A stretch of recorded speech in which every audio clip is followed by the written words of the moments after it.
Hi, friends. I want to talk about how to share your faith without an argument. And I think the key principle on that comes from Stephen Covey in his book, 7 Habits of Highly Effective People. And the communication principle is seek first to understand and then to be understood. So in other words, listen to the other person and seek to understand that person, answer all of his or her questions, and then you have one or hearing for that person to be open to listening to you. So let me explain how this played out in a conversation I had on a trip, plane trip from California to New Jersey. I was sitting next to a scientist and a doctor. The doctor was next to the window, scientist in the middle, I was in the aisle. And when I sat down, they were fully engaged in the conversation. So we just greeted each other and they went back to their conversation, and I started studying my notes for a message that evening. After about 45 minutes, I closed up my notes and just sat back. And then the scientist said, "You have a remarkable presence about yourself. Are you an actor?" And I said, "No." And he said, "Have you made any movies?" And I said, "No." "Well, what about films? Have you made any films?" And I said, "No." Then I said, "Well, I'm a Christian. I've made some films that are shown in churches."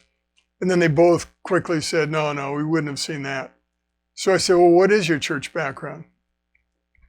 And it was not very good for either one of them, negative experience.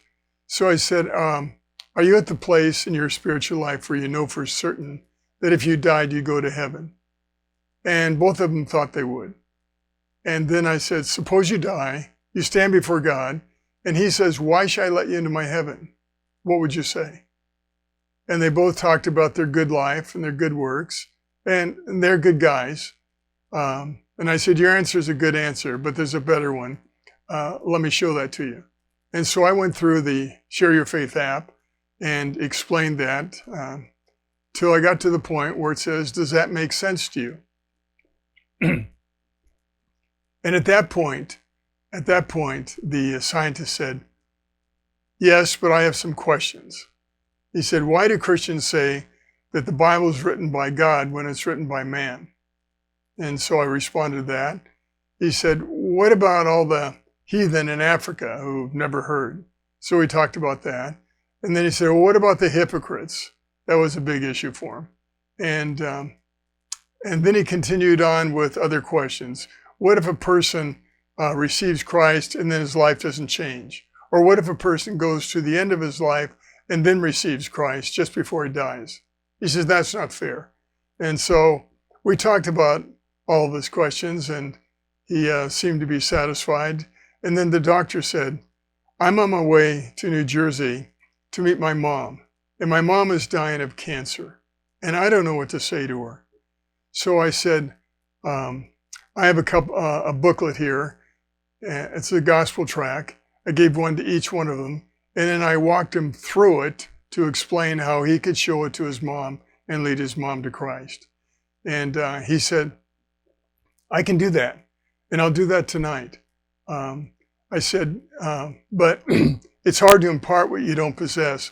What you really need to do is personally receive Christ, and then God will help you in leading your mom to Christ." He said, "I will do that when I get home tonight. Thank you very much." And then the scientist chimed in and said, "I have a friend who is my best friend for my whole life.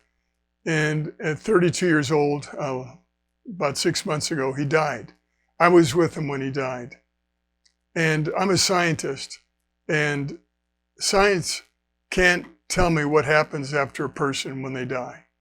And so I explained to him about that and what happens and the importance of knowing Jesus Christ as a Savior.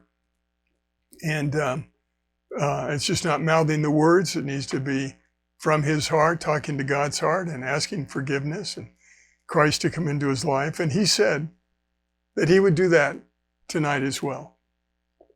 And then he said, for about 6 weeks now, Every day I've prayed and I've talked to God and I've thanked him for things and my friends, and I've asked him to help me with things. Is that an okay prayer? That's what he said. I said, that's a great prayer because it's coming from your heart. You're talking to God's heart. You're thanking him for things that are real to you, and you're asking him to help you with the stuff that you have to face that day. That's a great prayer, and God responds to that. And the only thing you need to do now to get closer to him is invite him to come into your life. Ask him to forgive you and ask him to come in and guide you, and he will.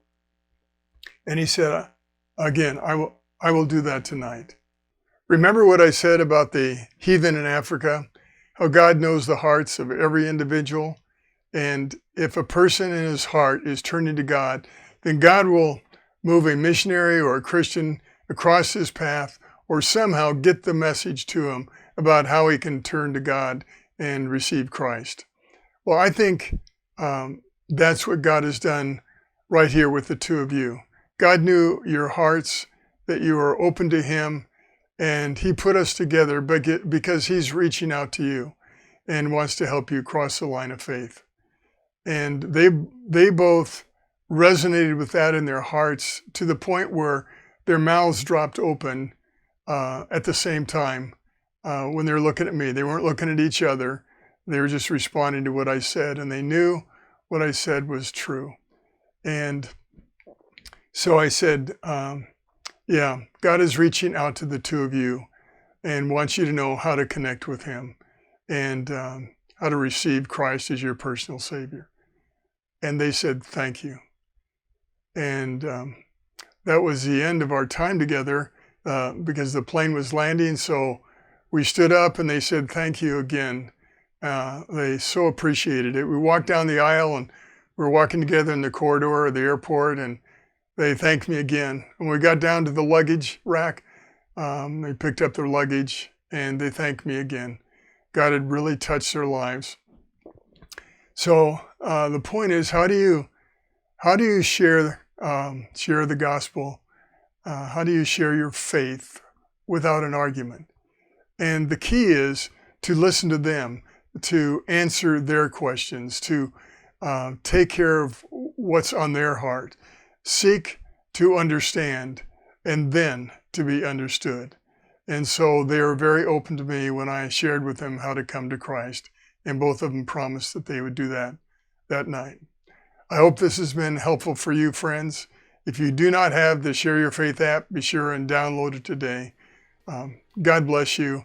This is an important lesson on how to share your faith without an argument. God bless you, friends.